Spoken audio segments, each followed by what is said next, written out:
welcome back to episode 45 of the Young Old Heads podcast. I'm one of your hosts, Tommy, aka TV Sports Cards, and I'm here with my good friend and co-host Max, aka Cards Max, aka Cards Max Big League. Max, how you doing? I'm doing good. I've enjoyed hearing about the chatter about 2023 Big League. Keep in mind, 2022 Big League has not even been released yet. I've been traveling. I've been seeing Tommy in Chicago. I'm probably going to Bleecker Trade Night on Wednesday in New York City. I may be in Chantilly, Virginia this weekend, so I'm traveling. I'm grading. I'm having some fun wiki wonky plays with my little old baseball cards, and I'm buying some vintage. I'm doing a little bit of everything right now. I feel like we have a lot to catch the people up on. Yeah. What were your thoughts on the Chicago Sports Spectacular last weekend? Your first show in Chicago. My first thought that comes to mind is that you have a great couch. I slept on it all night, and it was phenomenal. And Tommy smoked me in chess. I want either 2 out of 3 times or all 3 times we I played. wasn't even going to bring that up. It's all right. I'm a man of humility. I'm learning my French defense advanced variation, but it was great seeing Tommy first and foremost. Tommy is the best host, and I'm assembling a top style care package for you. Just you Oh, wait. the Just you the wait. World Baseball Classic, Young Old Heads Instant Classics. Yeah, the full young old heads. What do you gamble as a degenerate tops now? Parallel Hunters, Sapphire Edition. Um, my thoughts on the spectacular. It was very vintage heavy. I guess that's the reputation of the show, but it was like Midwest vintage heavy. Like Northeast. Oh yeah, you're smirking, you're questioning me, Tommy. Like vintage is in the Northeast. That's where you get all your vintage. If you go to a small local show in the Northeast, it's probably just vintage dominated and has existed since 1970, and you just didn't know about it. But in Chicago, like Philly is the vintage show in the country. Chantilly, which I may go to this weekend, is another largely dominant vintage show that still has some modern to keep you occupied. But if you want the big guns, you're going to Philly, you're going to Chantilly, you're going to these small local shows no one knows about. Chicago, it had a lot of vintage, but it wasn't Philly. That's the thing. And a lot of the usual people that fly out to Chicago are there. So you have your usual tables. You're smirking. You're raising some eyebrows, Tommy. I'm so I feel intrigued. like I guess I haven't been to Philly, so I can't speak, but I feel like it's not incredibly vintage. At least that, like, one side room where Stack and Sell was, they definitely was like, that These area was definitely modern. Yeah, so there was a large, big hall that was maybe 66% vintage, 70% vintage. That was vintage dominant. It wasn't all vintage, but it was vintage dominant. And it had some cool stuff there. And then the side modern room was like 100% modern. But being more specific, there were of the modern tables, most of them are football, basketball heavy. That's just maybe the hobby as it is right now. There was exactly like 2 tables that I can think of that were slinging mid to high end Bowman Chrome autos of the entire several hundred table show. And that was a little bit disappointing. I couldn't even find some cool, wacky value finds. There were not even monetary aside. I just I didn't see many cool baseball cards. I saw some cool vintage cards. I did not see many cool modern baseball cards. Top contender for coolest card that I saw is the 2020 Topps Chrome Luis Robert Chrome SSP rookie variation, the one with the sunglasses and he's looking down. Oh, yeah, the photo. Yeah, because those just like the print run on those is really low, and the guy obviously knew what he had, and even with that, Robert's prices are going down. But I'm speaking a lot, but that was like a candidate for coolest baseball card that I saw at the show for the modern side. But there weren't many cool baseball cards, and that's where I got jabbed in the heart. My favorite modern baseball card I saw there was actually one I saw on Friday. I took a picture of it, and I was like, "You know what? I'm gonna Oh yeah, I show this love to that. Max. He's gonna wanna buy this for sure." Forgot to show it to you. You ended up posting it on Twitter later the next day on Saturday saying, "I bought this card." And I was like, "What the fuck?" Like, literally the same card I saw, which was 2013 Bryce Harper Topps Chrome photo variation holding the MVP trophy. Holding award is the technicality of the label, but yes, Um, yeah, that's also probably cooler than the aforementioned Luis Robert card. I saw that card. I know how rare it is. I know the cult following behind that, and it's like gimme.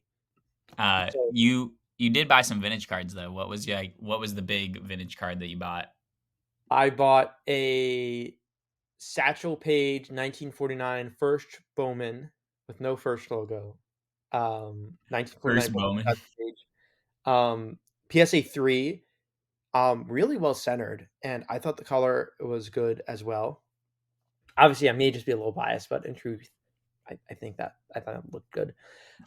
It's right now not in my hands, and I sent it to PWCC to try to get a nice eye appeal sticker because you can argue to and fro about if it should carry a premium or if it does, but there are some cars, especially in lower grades, that if it has an eye appeal sticker, it can be hundreds and sometimes thousands of dollars difference. So I figured I'll put my hat in the ring just to see if I can get a sticker. If not, I don't know. Stickers are fun, and I feel like it's grading a card that's already graded. But unlike the Mike Baker NBA grading for modern cards of what is a pristine PSA 10, what isn't, there's a lot of variance for lower grade vintage, especially or even just vintage in general. Like you Wait, can who does that though? Who's doing the stickers at PWCC? Isn't that Mike Baker? no, Mike Baker has his own company. Yeah, but he has a partnership with PWCC. So isn't Yes, he the they one don't do the deciding? IPO. No, Mike Baker isn't the one that does the IPL. I've seen there's cards that are like you can get the Baker sticker, and then you can also get the PWCC sticker because they're two independent services. Interesting. I wonder if he's doing both of those though. I don't think because PWCC IPO has always been a thing, but like PWCC have for their auctions, they don't allow raw cards, but they allow authentic cards, and you can Mike Baker authenticate them for $8, and that's kind of like the loophole for selling a card you don't want to grade on Yeah, PWCC. I think that was like a recent thing that they started Yeah, doing. and I think that's the partnership. I don't know if it's in the eye appeal department. Someone's looking at it. Who Yeah, knows? but like, okay, so you have a card, okay, that's 60-40 left right, and then 60-40 top bottom, and that card is overall 60-40, but it looks hideous because it's 60-40 in both directions. Rather than one card is 60-40 left right and then 50-50 top bottom, that card is also 60-40. So like there is legitimate variance to it. Yeah, I had a conversation with Jason Dardick about this at one point where he was like, "There's like 1 million ways to get a PSA 4, so like you can't treat all of them the same way." So definitely something that I feel like is probably emphasized more in a vintage though is the like, why is this a 4 as opposed to, oh, this is a PSA 7 or whatever. Yeah, think about Modern. like your ultra modern card that has a crease on the back that you can only see under light. Like that's probably like an incredibly strong eye appeal card. Like because it doesn't look like a PSA 4. It looks like a duck, it quacks like a duck, but it isn't a duck. Is if there's a crease on the back, is that an instant PSA 5 I think at highest, yeah. at highest? Damn. All I right. mean, look at my everyone loves to talk about my CSG Soto 95 green label that turned into a PSA 3. PSA ruled like the tiniest indent on the front to be kind of a crease, and then they 3'd it. Everyone knows about that one. Yeah, Max, have you checked out the big league checklist at all? I saw that there's influencer autographs. So there's 5 cards for these quote unquote card influencers that are supposed to be short printed insert sets. Max, what are your thoughts on that off the bat? Um, I've heard some takes on both sides. So these are my not off the bat takes. These are my formulated thought takes. Big League is developing into a product that's meant to get children and even outsiders into the hobby, but more specifically, a children oriented product. And historically, it's failed in that. And the only thing children oriented has been the entry point because they have been very cheap packs. But if you're trying to galvanize kids to playing and having fun with baseball cards, a lot of kids look up to, I hate the word, influencers, YouTubers, big social media personalities, whatever. And just to meet some of these people in real life or have cards of them, it's another way to connect to the game. You're shaking your head, Tommy. It's nonsense, man. It's pure nonsense. And I feel like there's so many better ways of getting people to care about opening packs than to put in a card of. I don't like the politics of how they probably arbitrarily or not arbitrarily picked the checklist. That's an entirely different discussion. You know me. I don't like AstroTurf. I don't like Big Card. That's the conversation though that we kind of That's a probably should have, right? conversation that I think has merit to it. But I saw an argument. Oh, just leave the influencers to Alan Jinter. And I forgot who put this up on Twitter, but it was two cards from the 2014 Alan Jinter checklist. One was the Mike Trout, which sells for about $2 to $3, and the other was the Dave Portnoy, which sells for about $20 to $40. And it was captioned like, "Which card do people want more?" And people gravitate to the Yeah, influencer card. because it's a fourth year Trout base card. It's like, it's a Dave Portnoy's first and I think only card of a brand that's legitimately like nationally relevant, not How many cards does Jay Z have? dude, you know how many Instagram followers Jay-Z has compared to, let's say, uh Slabstox Aaron, like I don't But know, man. but the kids care about slab stocks. He, Aaron's a dude, great guy. I the don't know if kids people care a like. lot more though about like other pop culture figures than they do these card influencers. And the other aspect of it is, do you really want to be those do you really want kids to be following these people on Instagram who are posting like 5, 6 figure cards? Is that really like the most attainable? I think Card Collector too who's on the checklist, has done phenomenal things for getting kids involved in cards. All right, Card Collector 2, I'll allow it. I Okay, won't no, talk but shit about his card. but I'll stick to like it's two pronged. I don't like the politics and some of the people on the checklist what they represent, but the principle of it is for kids to connect more with people that they follow and like. I like the insert that is the player follows you on Instagram. Did you see that one? I didn't. So there's an insert card that you can pull in Big League where if you pull the card, the player that you pulled it of actually has to follow you on Instagram. Now that one That's I cool. actually support. That's dope. That's cool. I feel like that's more clout chasing than the actual clout chaser insert checklist. But like, think of the 2019 Tops Series 2 Gary V inserts. Whether you like Gary V or don't like Gary V, it made people connect to the card more because they knew who Gary V was. And it's cool that someone that they know or something that they connect to or content that they consume is connected to the baseball card. I Yeah, don't think it's a move that's phenomenal for cards. I don't personally care about it much, but I think it's a good gateway to get more people involved. you But if I the opportunity cost is Slab Strong getting an insert and opening day being nuked, I am not happy. I yeah, want my opening day SPs back. I I'm want just my pissed. super short print dugout peaks back. Thank Yeah. you very much. I want my out of 10 photo variation auto sticker autos back. Oh my god, those are so bad. Those are Well, so no, bad as in like good. yeah, bad Bad isn't isn't good. good. Like, oh my god. Put it on the barbecue. It's hot fire. Those Juan Soto 2019 auto image variation from opening day. Good luck even finding one that exists. Oh my. Fuck Jeff Wilson mainly. If Hey, he you don't want to get another 2-star rating on our podcast. Oh my god, Max. Well, I'm gonna just let that sit out there. I So don't my wanna opinion, the idea is ingenuity, and in a world that does not inspire any ingenuity or innovation until competition rises, and given Thompson's monopolies and Fanatics' monopolies, there isn't much competition coming. I like the innovation exists. So I'll give credit there. I don't think the execution and some of the people was the best, just because it's all politics, it's all schmoozing, it's all big card. I am not big card. I am anti big card. But if the kids like big card, maybe the indoctrination of the politics in their mind is good enough. But I'm anti big card. I am pro kids in the hobby. So if it's a net positive, then I'm for it. If it's a net negative, I'm not. I don't know. here's my thing is that these quote unquote influencers of the card world who actually probably aren't actually that influential, just anecdotally speaking, they aren't bringing these people in. Like putting cards of them in packs is not actually bringing anyone in because in order to be excited about that, you would already have to be following them and know who they are. No, but how many kids, and I'm using Card Collector 2 as the example deliberately because he's definitely the most kid friendly and probably best hobby altruist there is. He's the Out of only out of the five actual on the card checklist. Out of influencer. the five on the checklist. He Card Collector 2 is actually the only influential card content creator, Because in he's my pro card. opinion.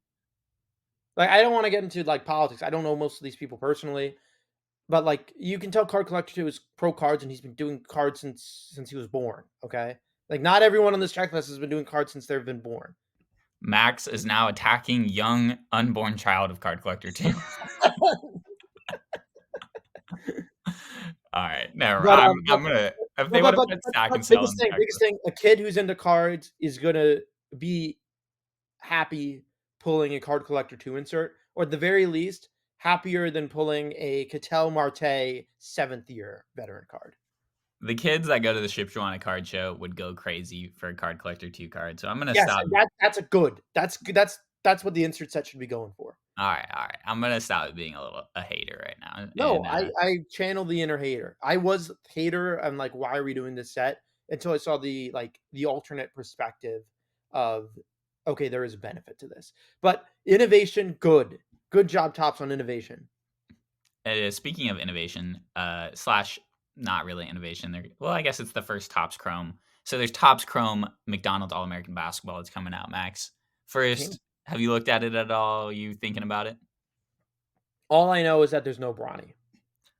I don't know if that's 100% true though, because there's pictures of him signing autographs, and 2023. I thought that they announced that he was going to be in it.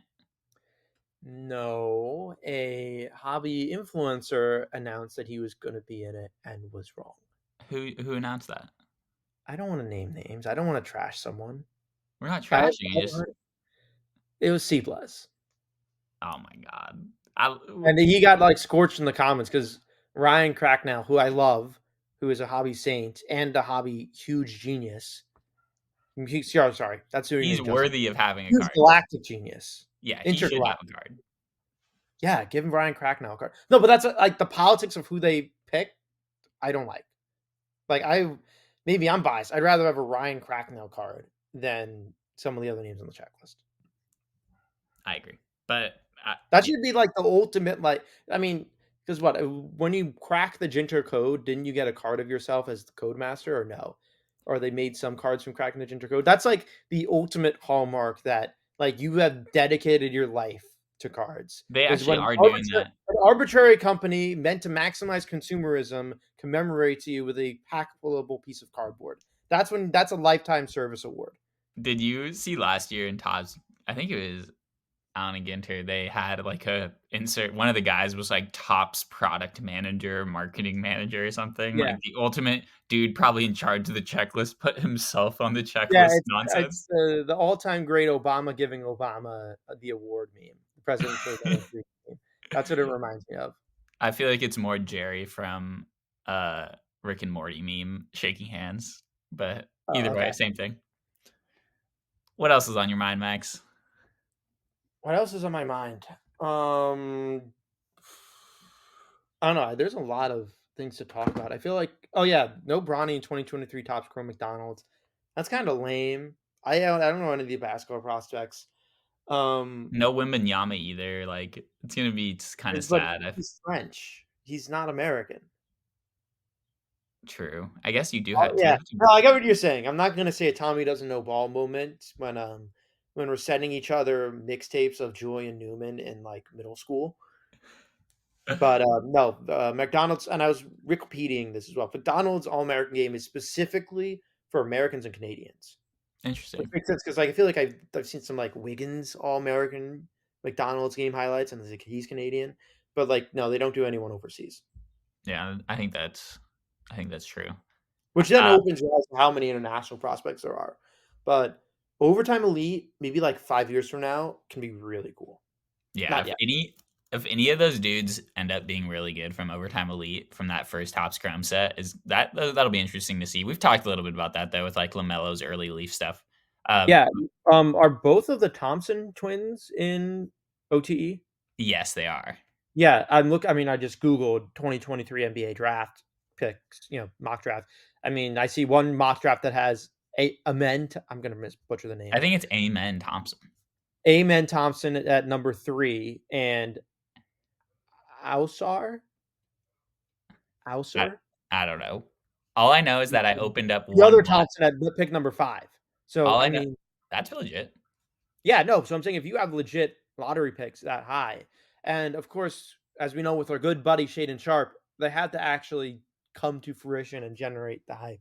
Because I may have had the biggest flip of all time, and I can wear my crown and say I'm king and lord of the universe and the earth, but Shaden Sharp has not been balling out lately, and he did not do the slam dunk contest. And if you need to make a splash, being there's only so many Brandon Boston Jr. speculative buyers to pump up a market. I did open up one blaster of Topps Chrome Overtime Elite, and I pulled in purple refractor Amen Thompson out of 299. So that's sitting on my ComC vault right now, waiting for him to get drafted and someone to snipe it up. Oh yeah, snipe, snipe, snipe. Snipe, snipe, snipe. Speaking of sniping, have you been buying anything on virtual online sales recently? Are you all in person?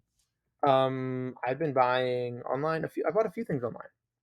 I actually just had one thing just convert online just now. What Are is we doing? converting meaning selling? No, like as in bidding and me putting in the bid snipe, and then like usually when I do a Gixen snipe, I just like assume I'm not getting it because I'll try to like be too frugal. And it's always best when like my win price is right near my max because then it's like I feel confident that like my bid price was what it was actually worth. But no, I've been buying some things online. I think did I talk about the Holland Sapphires last week or 2 weeks ago? I'm not sure, but while you look for your recent stuff, I'm gonna No, read I off have her some. up in front of me. I just don't know what I talked about already. I don't think we've talked about Holland in a little bit, so do you want to maybe tell them what was going on with Yeah, those? sure. I bought a pair of Holland Sapphire. I mean, all of these are PSA 9s for no particular reason at all. But Holland is so legit, man. Got 5 goals in a match. I don't Is know he soccer. is his value been going down since like the hype of like 2020, 2021? I mean, yeah, because everything's gone down. I mean, I feel like it's so weird because like Holland has like lived up to every individual expectation, but like Messi, I mean, not to compare him like talent wise to Messi and Ronaldo, but he's one of the best players in the world right now. He doesn't have the longevity of that career yet. So I think people just like people that aren't already super Holland aren't on him yet. Like, does that make any sense? Like the people that are doubting are just never gonna believe until he's done it for 10 I years. I wouldn't even say that, but like, okay, Mbappe is one of the best players in the world, and Mbappe has been one of the best players in the world for several years now. But he needs like another decade to catch up to Messi or Ronaldo. Yeah, just the counting numbers are so Yeah, massive for those it's like, guys. and like the entry point to Holland has already been growing to be very high. I mean, it costs like 100, $200 for a Chrome rookie, and that's just partly because 2019 stuff is short printed for soccer relative to what we have now. I feel like But that's gonna be one of those like random fun facts about Holland's rookie that like his base is still gonna hold value for long term oh because of yeah, like the the print the runs. print run on his Bundesliga Chrome refractors is like 650 or something like that. It's That not was that's the card that our boy Kimball back in that episode. well, That's like no, he his pulled the auto of that. yeah, that was like his first like really big flip. That Yeah. was a dope story that he told. No, that is pretty cool. Do you want to hear Um, about some cards that sold in my ComC vault in the last couple weeks, Max? yeah, sure. I'm gonna eye roll. While I'm while gonna you think of eye other roll things, while you think of other cards that you've bought recently, that. Yeah. Jordan, I bought 2 Holland Sapphire PSA 9s because 'cause did they're you fun. sell them? No, I didn't. By Sapphire, you mean 2019 Sapphire? 2019 Sapphire, yes. I think out there's I know Jay at Jay Cutler's burner at J not JAY but which is a soccer account. I love Josh, he's great. Um he has like a cuddle library of which is like and he documents like the release order of every single Holland rookie and the Sapphire Rookie of Holland from UCL Chrome is like I think chronologically like the 53rd of 57 Holland rookies released, and it's like one of 2 with a RC logo. Soccer and the RC logo name a less iconic duo. Yeah, and I think the last Holland release chronologically, that's a rookie technically is Immaculate, which has 99 copies, Immaculate base, and it has an RC logo, and it's like it was because Holland has his finest. The only, I mean, if you want to talk ball, like there are two cards to my knowledge that are pack pullable, not counting tops now, pack pullable that are in his Salzburg kit, which was his first team, and then he transferred, and that is his finest and his crystal, and I think Crystal released slightly earlier, but the finest rookie is like seen as like kind of like the go-to, in my opinion, by truists, seen as one of the go-tos. But then you have people arguing the Bundesliga Chrome because that's the first Topps Chrome release, and then Topps Chrome UCL released way later than Topps Chrome Bundesliga. So he has a Chrome card in Bundesliga and UCL, but they're both rookie year cards since Bundesliga is the league and UCL, the Champions League, encompasses all leagues. But at the time, Topps couldn't make English Premier League products because Panini had the license, but Topps had the Champions League license, so they could make cards of players in the Champions League, which includes some players in the English Premier League. So it's very wacky, but it's fun because it's cardboard. If you thought the baseball rookie card debate was annoying, just wait for this new Oh, season wait called till anyone Soccer brings a Cards. sticker. Can't even believe it. All right, cards I sold on ComC. Everyone loves my ComC updates. We got Jordan Poole Prism base card, $2. Ken Griffey Jr. 2009 Topps base, $1. 1952 Wheaties autogram, $6. We got 1999 Upper Deck Power Deck, Joe Montana, $1. We got 2021 Donruss Optic Lime Green Casey Mize rated rookie, $1. 2013 base league leaders Miguel Cabrera, Mike Trout, Adrian Beltre, $2. What year? 2014? 2013. Fuck. 2-star rating. And there's some other random ones, but you get No, the I gist. like that was fun. Like with every card you listed, I didn't try to guess the price. I just tried to like visualize the card as best as I could. Like you're going from like 1980s Wheaties to 2020 Casey Mize Lime Green, and it's putting my mind on a trip. Comms, shout out ComC. I will be continuing to update on my random cheap sales on there because I think it's a good. No, yeah, I love the I'm part of why I like just like saying what I sell is just because it's like it's just such a like an unadulterated scope of what a climate is like for buying and selling. Yeah, because you got to know Especially ball to be on especially ComC. if you have the absolutely most random cards out there. Yeah, I feel like the barrier to entry on ComC is so high, but then you have people buying these really random cheap cards. This just leads to an interesting market that like is way different than eBay with having to Yeah. like ship You know me, everything. I just hate the sunk cost of immediately being negative 50 cents in every single card. I know you hate that. But that's how I think of like your promoted listing bullshit too, you know? But you don't pay for it until after it sells. That's fair. That's fair. That's fair. Yeah, that's the biggest thing. It's like if they charge 50 cents processing after it's sold, it would be completely different. True, that But would be even way different. yeah, or even like okay, every eBay sale I do, like you still get hit with 30-cent transaction and then fees. So every sale I do, I get hit with 30 cents. But like the difference is that like, oh shit, what if you never sell the card? Then you're minus 50 cents on it. Yeah. And Have then you it's like, had oh, what cards do I have to send in the first place? What cards are not worth it? Which is fine. ComC does a lot of work. And you said that before, they're a logistics company. They yeah, have the biggest card warehouse in the world. And they're not a card company. like you're paying for the service. Like they're it's not a bad rate, but it's just like it makes you make discretion calls. And for me personally, I don't think it's overly dealerish centric of me. Maybe it's even overly collector centric of me. I love going to my box and looking through all my cards right before I ship them. And I'm like, oh wow, this sold today. That's pretty cool. And then I'll go put it in the envelope. But I can't imagine like if I have a few hundred cards in that box being down a few $100 just to even put them for sale.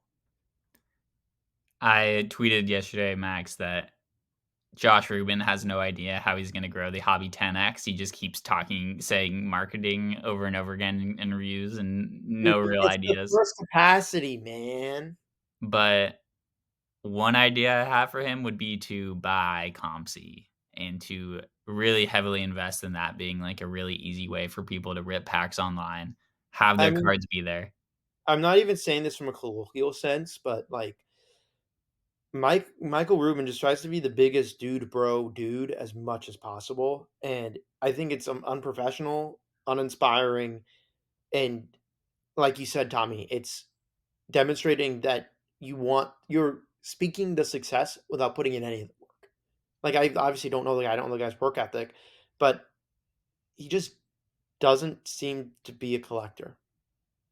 There's also just, like, a lack of ideas that are exciting, like I've heard, "Oh, they'll have a breaking channel and professional breakers," and I'm like, "Alright, that's good because you won't have scammers like what's happening on, constantly always happens on Whatnot and other shit where people, like, hide hits, swap them out."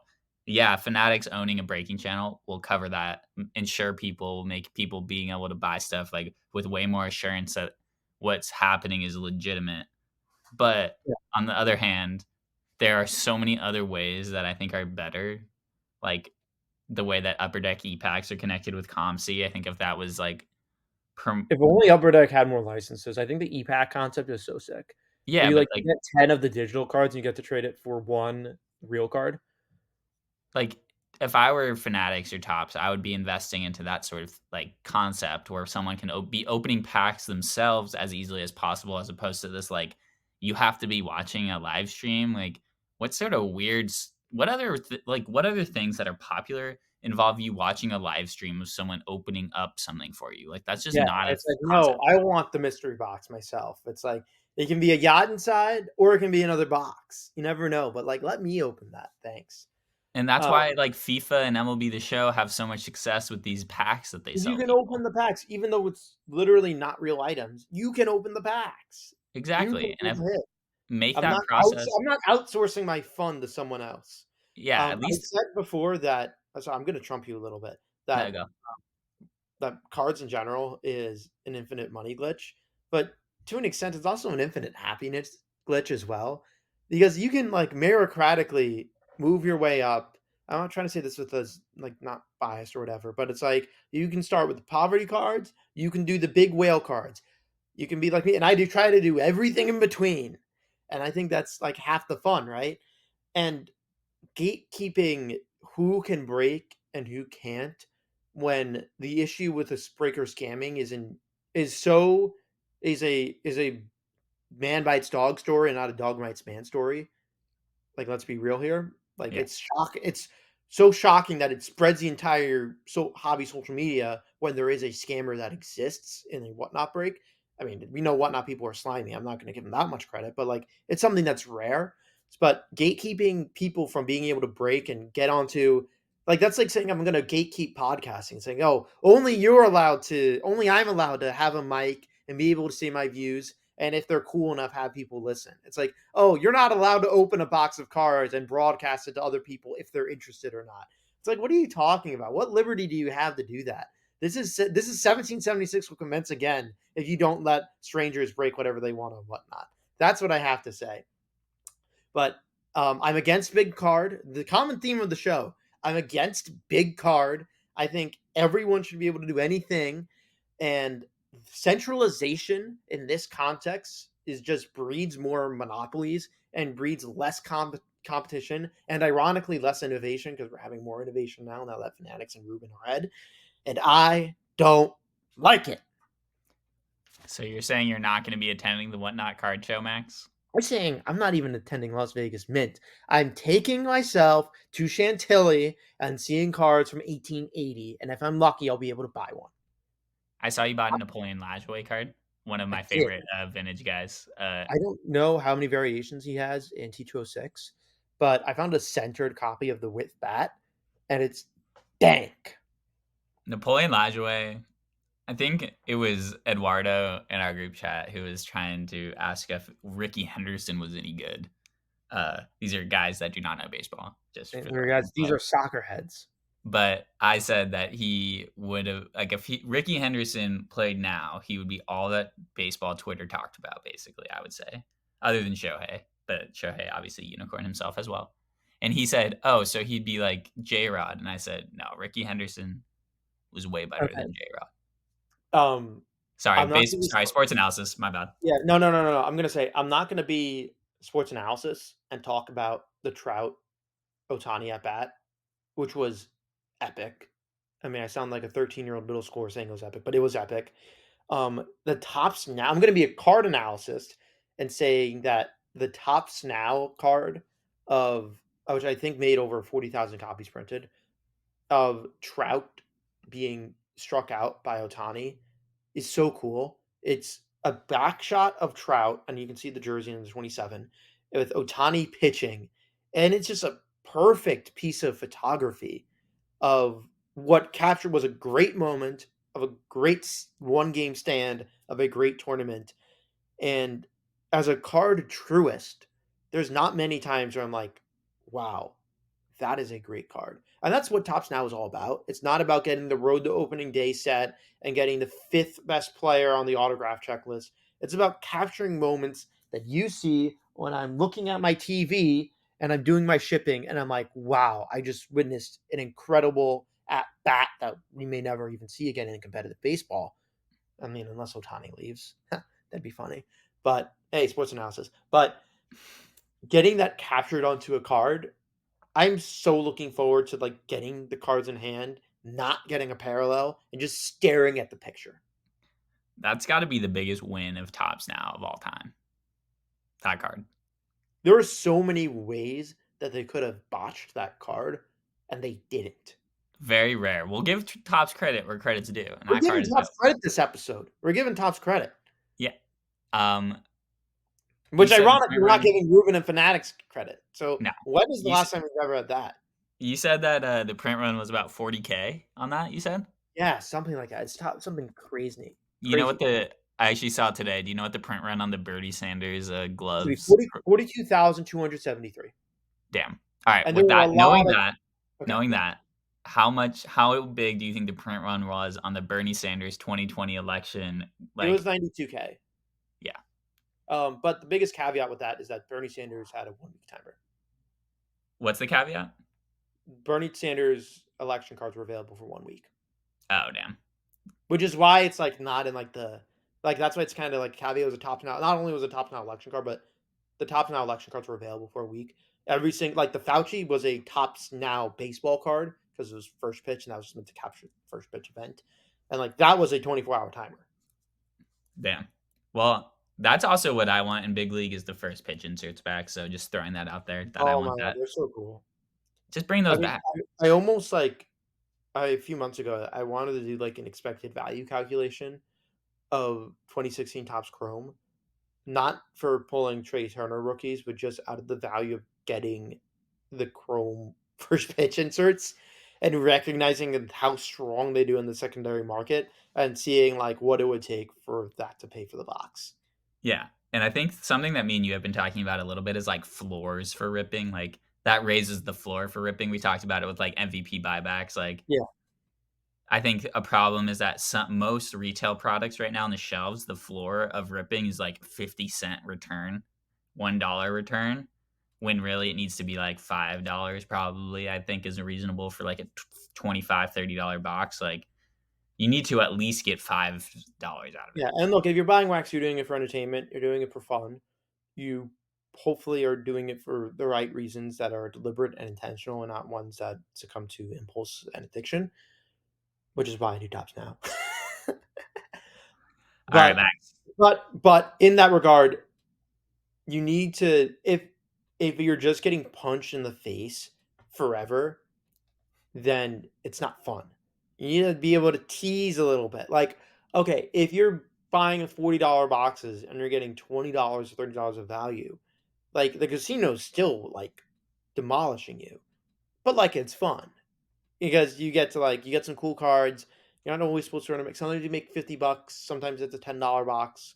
Like even if you're over in the long run losing, like it's okay. Is this the first year that Panini has numbered cards in blasters again, or no? I It's feel like that was unclear.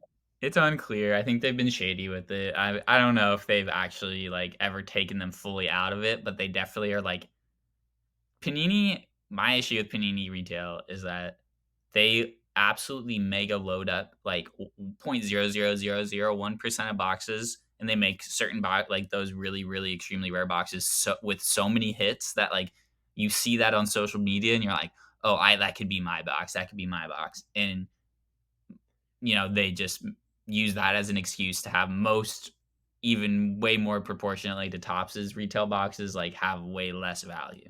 But at least with Topps boxes, you have odds. And the same people, I don't get it. The same people that like don't rip wax and like hate Panini for having all retail hits also hate Topps for being able to pull one of ones out of hangers. It's like, no, card democracy, card patriotism.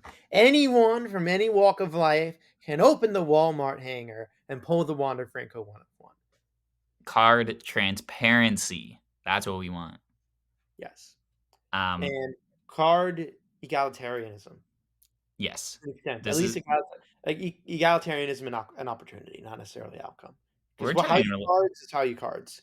we're organizing a radical revolution of card collectors. But Max, what did you buy on eBay recently? Let's close this one out. Give me a highlight. Give me a highlight or two. Um, I bought a.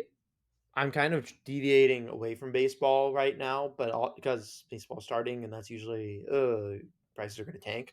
But I think it's now also like time to safely buy Bowman Chrome Autos without them dropping as well. So I bought a Jackson Churiel Speckle Bowman Chrome Auto PSA 9, and I'm going to try my luck with that. And it's a nice card. Churio's good. It's just a profit number nerd thing. Um, I bought a Jackson Holiday Bowman First Chrome base auto, and I sniped that at a good price as well. Hopefully, maybe. And then another boring one was a Vladimir Guerrero Green 2019 rookie auto. That was the Gixon that hit while we were recording this podcast, and I'm like, oh, or right before I recorded it. I'm like, oh wow, that's I think my max bid was like 330, and I got it for 300, and I'm like, okay, great. This means I probably paid a smart amount for this, and that I didn't just get hosed. Um, and then I think the coolest recent eBay card that I got lately was a black white checker Justin Jefferson PSA 9. I It's so funny how the math works. There are 5 graded by Beckett, and all 5 are Beckett 9.5s, and there's I don't know how many are graded by PSA, but it's a 50 I think, but it's a 50-50 split between the amount of that are 9s and the amount of that are 10s. And I bought a PSA 9, and it looks like it had nice corners, but, gearing up for football, we're at least now heading towards training camp, so that's like the money man, whatever zigzag move. Whatever up stonk, down stonk that you're thinking. Football could be the move or something. Jefferson and Jamar Chase are not quarterbacks, but they still sell well. And getting a marquee card of Jefferson is kind of cool. I love Justin Jefferson. I also was a huge. I'm like love wide receivers, so I always will support buying dope wide receiver cards. I Look, still buy Randy Moss cards, Raider cards on occasion. look. I mean, the biggest thing, like in terms of card flipping, that like I enjoy, like I can buy like okay, you're driving a car. Okay, obviously a car you get utility. I think I've said this analogy before, at least privately. You lease a car, you drive it, you use it, and then you're paying monthly on the car, and then you return the car. Okay. So you paid money to lease the car, and then you don't have a car anymore. Okay. With like baseball cards, okay, I buy my especially with vintage, like with my Ty Cobb, but like this even in the framework of the Jefferson. It's like I get to buy the Justin Jefferson. I think like, oh, for a price, oh wow, cool. This is a cool card. Maybe I'll like crack it. I'll probably will crack it. But even if I weren't, even if I were just gonna hang on the wave until July, where it's probably going to be up in value theoretically. If I buy it, I get to enjoy it for a few months. It's not a car that I'm married to. I am an eligible bachelor though, and eventually I'll sell it and then hopefully make money. More times than not, hopefully make money. Wins outnumber the losses ideally. But like, let's say I make money because that's like what usually happens, and that's the name of the game. It's like I got to own the cool Justin Jefferson checkerboard for a few months, and then I made money for holding it? What? I got to enjoy the card and I didn't lose money? Not that like, okay, like from a self-deprecating, like, oh, I'm gonna lose money on everything I do, but it's like, oh, I got to own this like sick T206, like Ty Cobb, for like 6 weeks, and then I got to put it in my room and put it on my card stand. I got to enjoy it. I got to look at the little crease by his little head. And then when I exited it, I'm now into a 1954 Bowman Mantle for free. Like, hello? Is that just not cool or what? It's like cards forever.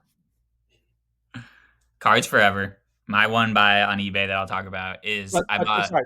Last bit. The point of it is I got outside of profiting, because that's always the idea, is that you get to own you get to own the card, and you don't pay to enjoy holding the card. You don't get paid to enjoy holding the museum piece or marquee blue chip investor item. You actually That's get fair. paid to, yeah. So that's the point. Don't ignore the holding value of the card that you get to enjoy for it. Yeah, that should be part of it, and that's why people who don't actually really like cards do not last very long as card dealers, Max, because they don't see that value. Um, Oh, okay. Let's hear your eBay buys. no, do you agree with that though? Like, there, Oh like, yeah, no, I just felt bad cutting you off to try to get one more tidbit in, but I thought, but that was what I wanted to emphasize. Like, yeah, you enjoying what you do, numbers, whatever, paying whether it's like you're a 14-year-old and you just want to get your finance up, and you're a dad teaching your little kid, or whether you do this to make sure the lights are on in the house, like, or somewhere in between. I'm probably somewhere in between. I don't know, but it's like you get to, in some cases you get to own like a museum piece, or the very least, like, even if I sell something on eBay and it's worth like $10, and maybe I make a $1 profit on it, or maybe I lose, because there's cards all the time that I sell that I lose like 10 to 20 cents on, that I'm banking on people either buying multiples or that I just get the +1 feedback. I try not to do those listings anymore, but I still have some of them up. And it's like, okay, well, at the worst, I get some feeling that I got this in a collector's home who's going to throw it in his binder, or the very least, very least something like that. Like, someone asked, well, I'm going to have to check on this once the podcast on. Someone asked, like, I have a Bowman Sterling Jaron Duran rookie card from Bowman Sterling Speckle, and someone asked me, hey, like, what number is like the out of 150, out of what's the first number? And I'm like, okay, well, if you're just trying to pull a fast swing and a jersey number, then fuck you. But if they're like looking for some nerdy stat thing or something like that, sure, I'll just pull out the number. I don't really yeah, care. that's kind of fun. I Yeah. love So when it's like, okay, and that works. So the guy buys the speckle, he gets thrown in his binder. Win win. Out of my home into someone who likes it more.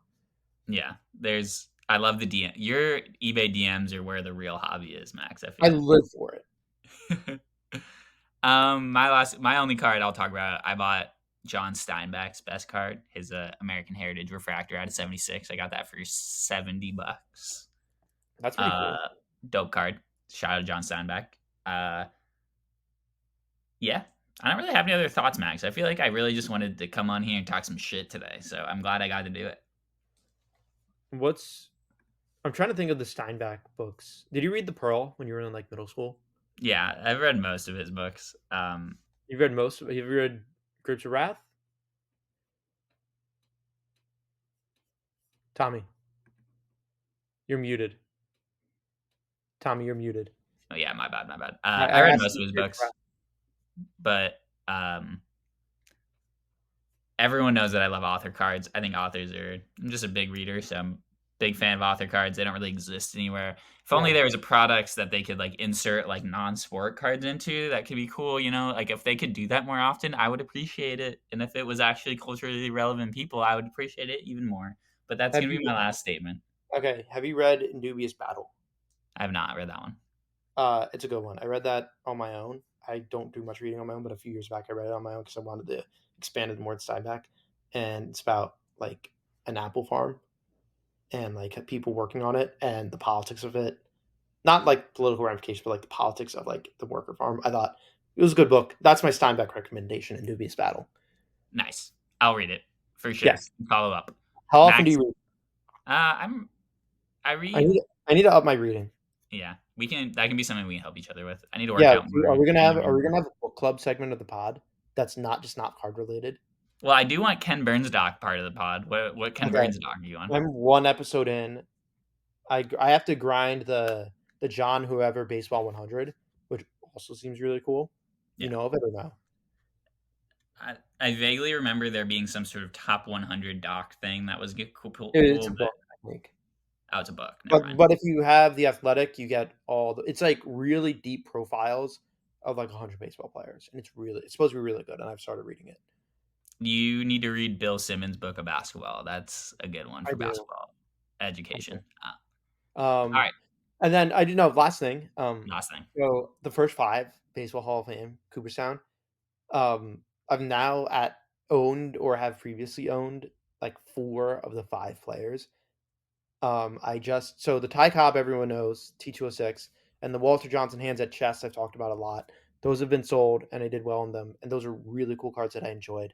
On Heritage last night, I picked up a Christy Mathewson T202, which Oh, is a you know what I'm talking about?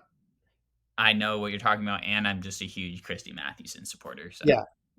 Scroll my feed, Tommy, because I posted pictures of all of them and they're cool. Of like my Heritage pickups. I bought three cards last night.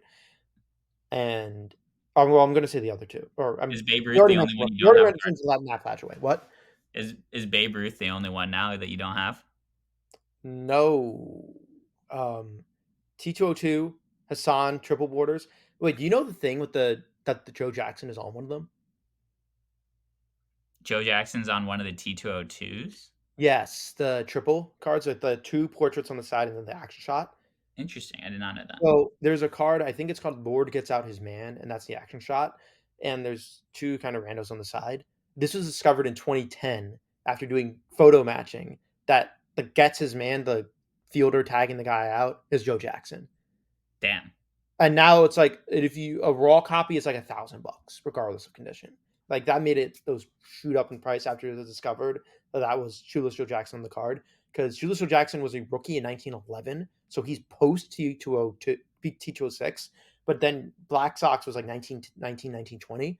So his biggest cards are in Cracker Jack and I think American Caramel, but like he has such a short span of cards, Joe Jackson, and there's just not many sets released in that time because that was whatever. weird era. Weird era at the very least.